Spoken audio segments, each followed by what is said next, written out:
जय श्री राम भक्तों। मैं आपके सामने रोज एक नई कथा लाती हूँ। आप हमारी कथा को सुने। आज की कथा है सूपड़खा का नाक कटना। अब कथा की तरफ चलते हैं। श्री राम जी कहते हैं कि जो भी मेरा गुण गाते हैं, समय जिसका शरीर पुलकित हो जाता है, बाड़ी गदगद हो जाती है और नेत्रों से प्रेम आंसुओं का जल बहने लगे और काम मद और दंभ आदि जिसमें न हो, हे भाई मैं सदा उसके बस में रहता हूँ। जिनको कर्म वचन और मन से मेरी गति ही है और जो निष्काम भाव से मेरा भजन करते हैं, उनके हृदय कमल में मैं सदा विश्राम करता हूँ। इस भक्ति योग को सुनकर लक्ष्मण जी ने अत्यंत सुख पाया और उन्होंने प्रभु श्री रामचंद्र जी के चरणों में सिर नवाया।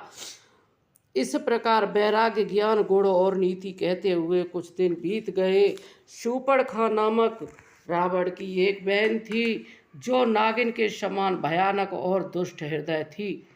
एक बार पंचवटी में गई और दोनों राजकुमारों को देखकर विकल हो गई। काकभूषण जी कहते हैं, हे गरुड़ जी, शूर्पणखा जैसी राक्षसी धर्म ज्ञान शून्य कामांध स्त्री मनोहर पुरुष को देखकर चाहे वह भाई पिता पुत्र ही हो विकल हो जाती है और मन नहीं रोक सकती है।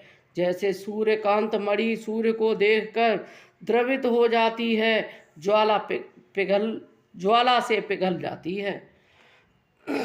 वह सुंदर रूप धरकर प्रभु के पास जाकर और बहुत मुस्कुराकर वचन बोली, न तो तुम्हारे समान कोई पुरुष है और न मेरे समान स्त्री। विधाता ने यह संयोग जोड़ा, बहुत विचार रचा है।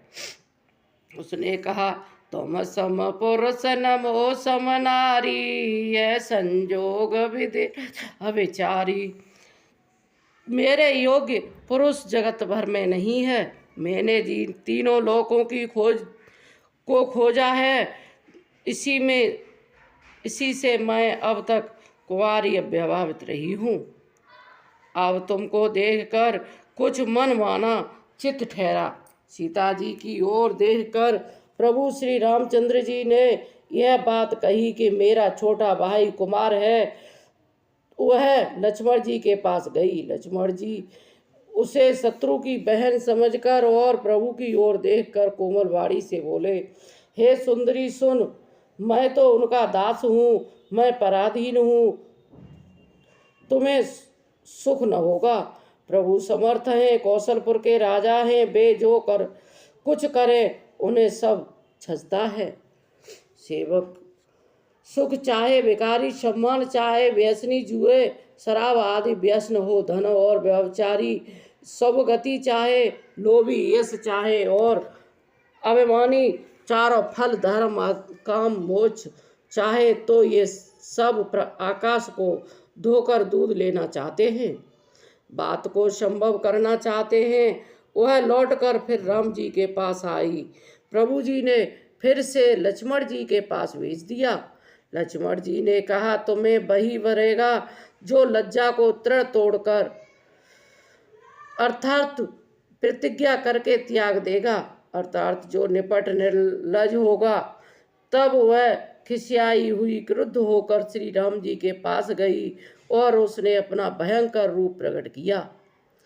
सीता जी को भयभीत देखकर श्री रघुनाथ जी ने लक्ष्मण जी को इशारा देकर कहा। लक्ष्मण जी ने बड़ी फुर्ती से उसको बिना नाक कान की कर दिया, मानो उसके हाथ रावण को चुनौती दी हो।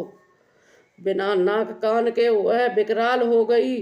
उसके शरीर से रक्त इस प्रकार बहने लगा मानो काले पर्वत से गेरू की धारा बह रही हो। वह विलाप करती हुई खरदूषण के पास गई और बोली, हे भाई, तुम्हारे पौरुष को धिक्कार है, तुम्हारे बल को धिक्कार है। उन्होंने पूछा। तब शूर्पणखा ने सब समझा कर कहा। सब सुनकर राक्षसों ने सेना तैयार कर राक्षस समूह झुंड के झुंड दौड़े, मानो पंखधारी काजल के पर्वतों का झुंड हो।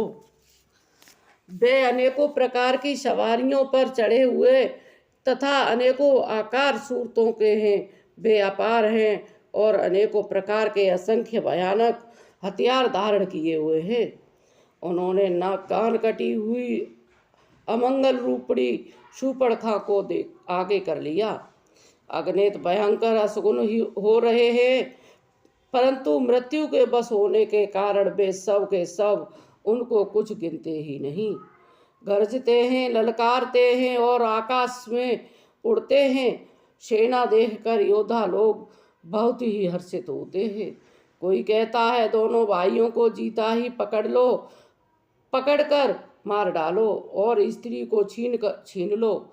आकाश मंडल धूल से भर गया। तब श्री राम जी ने लक्ष्मण जी को बुलाकर उनसे कहा, राक्षसों की भयानक सेना आ गई है। लक्ष्मण जी को लेकर, जानकी जी को लेकर तुम पर्वत की कंदरा में चले जाओ। सावधान रहना। प्रभु श्री रामचंद्र जी के वचन सुन लक्ष्मण जी हाथ में धनुष बाढ़ लिए श्री सीता जी सहित चले। शत्रुओं की सेना समीप चली आई। यह देखकर श्री राम जी ने हंस कर कठिन धनुष को चढ़ाया। कठिन धनुष चढ़ाकर सिर पर जटायु जूड़ा बांधते हुए प्रभु कैसे शोभित हो रहे हैं, जैसे मरकत मणि पन्ने के पर्वत पर करोड़ों बिजलियों से दो सांप लड़ रहे हों। कमर में तरकस कसकर, विशाल भुजाओं में धनुष लेकर और बाढ़ सुधार कर प्रभु श्री रामचंद्र जी राक्षसों की ओर देख रहे हैं। मानो हाथियों के समूह को आता देखकर सिंह उनकी ओर ताक रहा हो। आए गए बग मेले, दरों दरों धावत सुवट, जथा बिलो के अकेल बाल रवाएंगे रथ धनुज। पकड़ो पकड़ो पुकारते हुए राक्षस योद्धा बाघ छोड़कर बड़ी तेजी से दौड़े हुए आए और उन्होंने श्री राम जी को चारों ओर से घेर लिया। जैसे बाल सूर्योदय कालीन सूर्य को अकेला देखकर संदेह नामक दैत्य घेर लेते हैं। सौंदर्य माधुर्य निधि प्रभु श्री राम जी को देखकर श्री राक्षसों की सेना थकित रह गई और वे उन पर बाढ़ नहीं छोड़ सके। मंत्री को बुलाकर खरदूषण ने कहा, यह राजकुमार कोई मनुष्यों का भूषण है। जितने भी नाग, असुर, देवता, मनुष्य और मुनि हैं, उनमें से हमने न जाने कितने ही देखे, जीते हम और मार डाले। पर हे सब भाइयों सुनो, हमने जन्म भर में ऐसी सुंदरता कहीं नहीं देखी। इन्होंने हमारी बहन को कुरूप कर दिया, तथापि ये अनुपम पुरुष वध करने योग्य नहीं हैं। छिपाई हुई अपनी स्त्री हमें तुरंत दे दो और दोनों भाई जीते जी घर लौट जाओ। मेरा यह कथन तुम लोग उसे सुनाओ और उसका वचन उत्तर सुनकर शीघ्र आओ। दूतों ने जाकर यह संदेश श्री रामचंद्र जी से कहा। उसे सुनते ही श्री रामचंद्र जी मुस्कुराकर बोले, हम क्षत्रिय हैं, वन में शिकार करते हैं और तुम्हारे सरीखे दुष्ट पशुओं को तो ढूंढते ही फिरते हैं।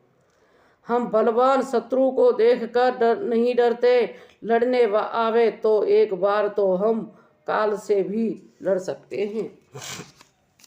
यद्यपि हम मनुष्य हैं, परंतु दैत्य कुल का नाश करने और मुनियों की रक्षा करने वाले हम बालक हैं, परंतु दुष्टों को दंड देने वाले हैं। यदि बल न हो तो घर लौट जाओ। संग्राम में पीठ दिखाने वाले किसी को भी मैं नहीं मारता हूँ। रण में चढ़ आकर कपट चतुराई करना और शत्रुओं पर कृपा करना, दया दिखाना तो बड़ी भारी कायरता है। दूतों ने लौटकर तुरंत सब बातें कहीं, जिन्हें सुनकर खरदूषण का हृदय अत्यंत जल उठा। खरदूषण का हृदय जल उठा। तब उन्होंने कहा, पकड़ लो, कैद कर लो। यह सुनकर भयानक राक्षस योद्धा बाण, धनुष, तोमर, शक्ति, शांग, शूल, वृक्षी, कृपाण, कटार, परघ और फरसा धारण किए हुए दौड़ पड़े। प्रभु श्री राम जी ने पहले धनुष का बड़ा कठोर और घोर भयानक टंकार किया, जिसे सुनकर राक्षस बहरे और व्याकुल हो गए। उस समय उन्हें कुछ भी होश न रहा। फिर वे शत्रु को बलवान जानकर सावधान होकर दौड़े और श्री रामचंद्र जी के ऊपर बहुत प्रकार से अस्त्र शस्त्र बरसाने लगे। श्री राम जी ने उन्हें हथियार को तिल के समान